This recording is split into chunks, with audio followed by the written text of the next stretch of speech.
Behold, how good and how pleasant it is for brethren to dwell together in unity. Psalms 133:1. In today's Bible passage, unity is described as something that is both good and pleasant.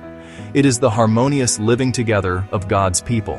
The very thought of such unity brings a sense of warmth to the heart and a longing for a community where love, peace, and mutual understanding abound.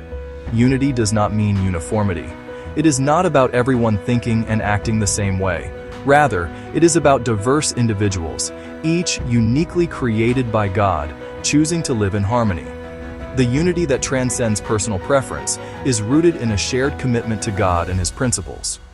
When we reflect on the words of this psalm, we are reminded of the example set by Jesus Christ in John 17:21, where He prayed for all believers, saying, "That they all may be one, as Thou, Father, art in me, and I in Thee, that they also may be one in us, that the world may believe that Thou hast sent me." Unity is difficult to come by among a group of people who do not love each other. Jesus Christ explained the profound impact of unity among believers when He said, "By this shall all men know that ye are my disciples, if ye have love one to another." John 13:35.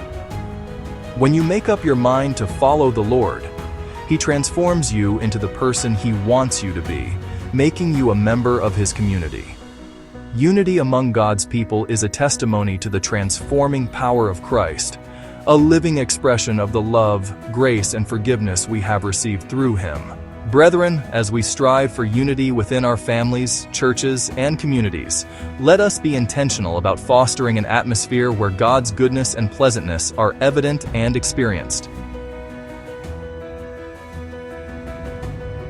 Loving Father, thank You for the gift of unity among us. May our lives reflect the goodness and pleasantness that come with walking together in Your love. We pray in Christ's name. Amen.